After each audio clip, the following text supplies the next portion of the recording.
नमस्कार, मैं कमलेश कुमार राय। पूर्वांचल विद्युत वितरण में भ्रष्टाचार और अनियमितता सर चढ़कर बोलने लगा है।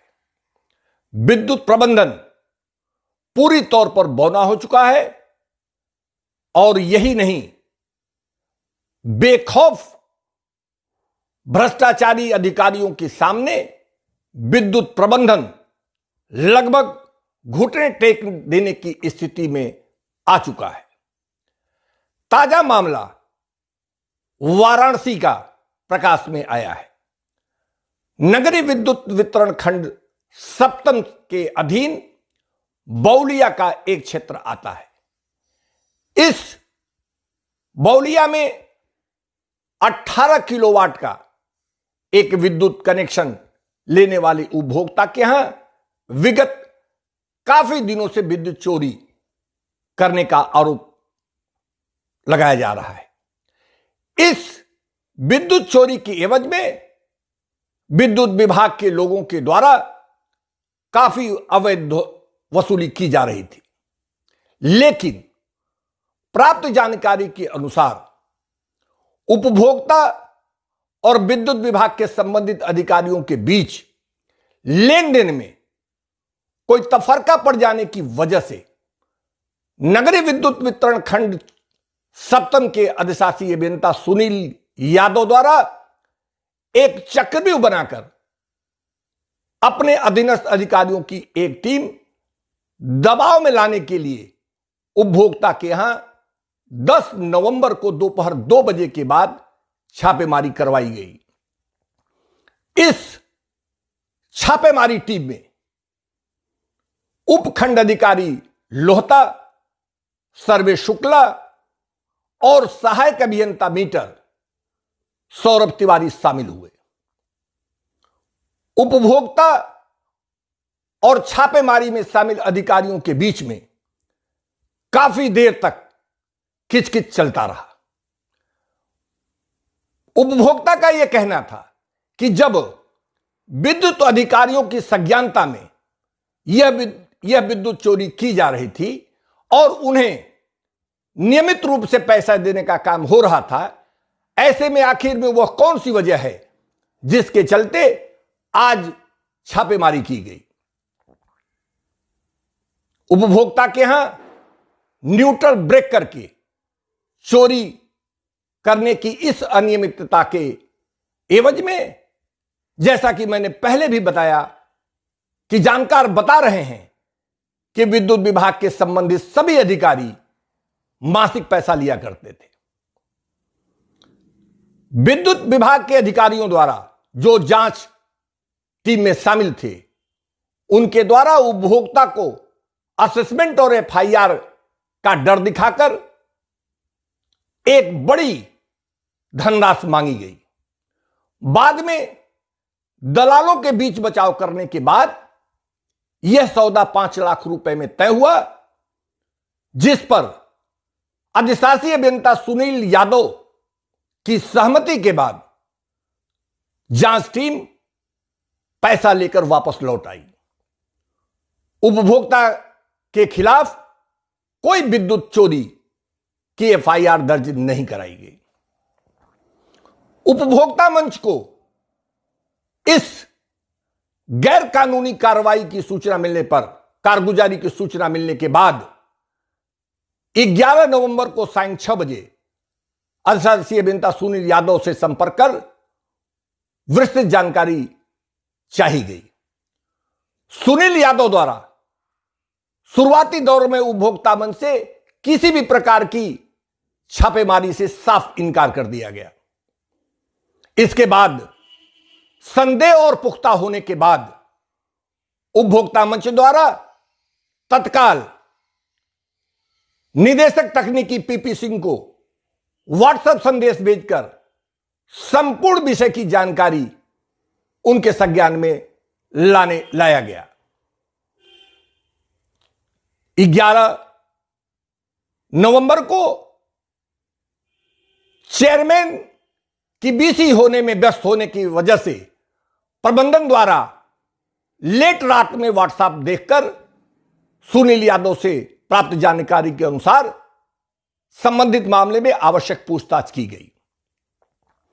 अधिशासी अभियंता सुनील यादव द्वारा डायरेक्टर को इस छापेमारी के बाबत बताया गया और अगले दिन यानी 12 नवंबर को प्राथमिकी दर्ज कराने की बात कही गई।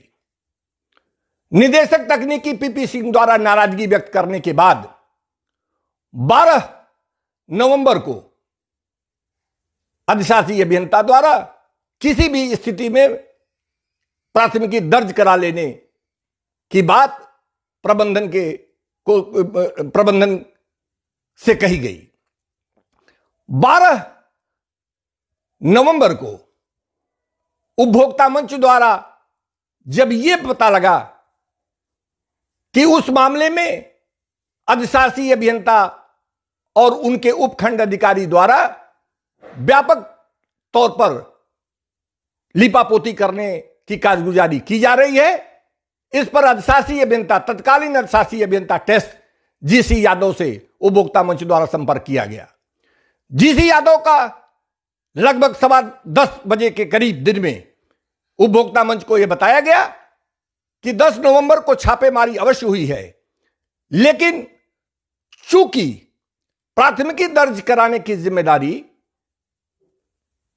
अधिशासी अभियंता वितरण की होती है, ऐसी स्थिति में उनको यह नहीं पता है कि आखिर में वो कौन सी स्थिति थी जिसके चलते 24 घंटे के नियम जो प्राथमिकी दर्ज कराने की निश्चित की गई है उसके अंदर यह प्राथमिकी दर्ज नहीं हो सकी है। उपभोक्ता मंच ने यह भी जानने का प्रयास किया कि क्या संबंधित टेस्ट के अधिकारियों की इस छापेमारी या प्राथमिकी दर्ज कराने में कोई जिम्मेदारी नहीं है। इस पर यादव कोई संतोषजनक जवाब नहीं दे सके। बाद में लगभग 1:15 बजे के करीब अधिशासी अभियंता टेस्ट द्वारा अपने ग्रुप में एक तहरीर डाली गई। इस तहरीर में 11 नवंबर को 8:45 रात्रि 8:45 की बात रिसीविंग की बात अंकित दिख रही है, लेकिन उपभोक्ता मंच को प्राप्त जानकारी के अनुसार उपभोक्ता मंच द्वारा जब यह इसकी पुष्टि करने के लिए 12 तारीख को संपर्क किया गया तो पता लगा कि 12 नवंबर को शाम 5:25 पर यह विद्युत चोरी की प्राथमिकी दर्ज की गई है। उपभोक्ता मंच द्वारा संपूर्ण विषय की जानकारी से प्रबंधन को समय समय पर अवगत कराया जाता रहा है। उपभोक्ता मंच का यह मानना है कि बड़े पैमाने पर इस प्रकार का भयादोहन कर धन वसूली का कार्यक्रम लगातार शहर में हो रहा है, जिसमें नगरीय विद्युत वितरण खंड सप्तम सबसे आगे है। नगरीय विद्युत वितरण खंड सप्तम से संबंधित तमाम ऐसी शिकायतें हैं जिसमें बार बार उपभोक्ताओं द्वारा यह आरोप लगाया जा रहा है कि अधिशासी अभियंता की संज्ञानता और भागीदारी में भारी पैमाने पर उपभोक्ताओं का उत्पीड़न हो रहा है। पीडी से लेकर विद्युत सुधार तक करने के नाम पर भारी धन वसूली की जा रही है और अधिशासी अभियंता इन सब स्थितियों के लिए जिम्मेदार है। बावजूद इसके आखिर में वह कौन सी वह स्थिति है कि पूर्वांचल विद्युत वितरण प्रबंधन इस गैर जिम्मेदार और कथित रूप से इस भ्रष्ट अधिकारी के विरुद्ध आज तक कोई कार्रवाई नहीं की जा सकी है। उपभोक्ता मंच यह भी जानना चाहेगा कि आखिर में वह कौन सी परिस्थिति ऐसी है जिसके चलते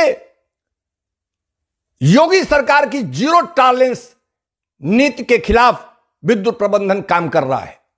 बेखौफ अधिकारियों द्वारा खुलेआम इस तरीके की छापेमारी की जा रही है और इस तरीके की छापेमारी को पैसा लेकर उसको छिपाने की कारगुजारियां हो रही हैं। प्रबंधन लगातार इस चीजों से वाकिफ होता है, बावजूद इसके प्रबंधन द्वारा कोई ठोस कार्रवाई न करने से यह स्थितियां और बद से बदतर होती जा रही हैं और ये बेखौफ भ्रष्ट अधिकारी अपने पैसा कमाने का उनका जो मंसूबा है, जो पैसा कमाने की उनकी शैली है, उसमें कोई वो रोक नहीं लगा पा रहे। सरकार की छवि निरंतर जानबूझकर बिगाड़ी जा रही है। इन अधिकारियों पर कार्रवाई करने की आवश्यकता है। इस बात को देखने की जरूरत है कि आखिर में वह कौन सी वजह थी जिसके चलते जब 10 नवंबर को छापेमारी टीम द्वारा की गई तो 48 घंटे के बाद 5:25 पर 12 नवंबर को प्राथमिकी दर्ज कराई गई। अधिकारियों द्वारा यह कहना कि 11 नवंबर को 8:45 में रात 8:45 में ही एफआईआर दर्ज करा लिया गया था, यह भी एक बैकडेटिंग का, तथ्यों को छिपाने का एक गंभीर आरोप लगाया जा रहा है। लेकिन अगर यह मान भी लिया जाए कि 11 नवंबर को 8:45 पर उनके जांच टीम के द्वारा, विद्युत अधिकारियों द्वारा उक्त से संबंधित मामले में तहरीर दे दी गई थी, तो भी 24 घंटे से ज्यादा आखिर में क्यों समय बीता इस तहरीर को देने में।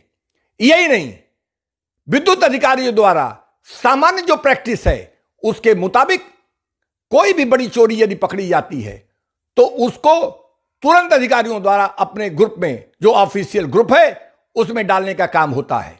लेकिन 10 नवंबर को इस बड़ी चोरी जो 18 किलोवाट की थी, जिसमें न्यूट्रल ब्रेक करके चोरी की जा रही थी, जो अरसे से भी जिसमें विद्युत चोरी का आरोप लगाया जा रहा है, इनके बावजूद अधिकारियों द्वारा न तो तहरीर दी गई, न तो अपने उच्चाधिकारियों के इसको संज्ञान में लाया गया और न ही इसको ग्रुप में डाला गया। कुल मिलाकर इस अनियमितता और भ्रष्टाचार में शामिल लोगों के खिलाफ सख्त से सख्त कार्रवाई करने की जरूरत है। योगी सरकार की भ्रष्टाचार की नीति के अनुरूप काम करने की आवश्यकता है। अधिकारियों को इस भ्रष्टाचार पर यदि उदासीनता बनाए रखा गया तो आने वाले परिणाम ठीक नहीं होंगे और निश्चित रूप से सरकार को हस्तक्षेप करने की जरूरत पड़ेगी। उपभोक्ता मंच के लिए आज बस इतना ही।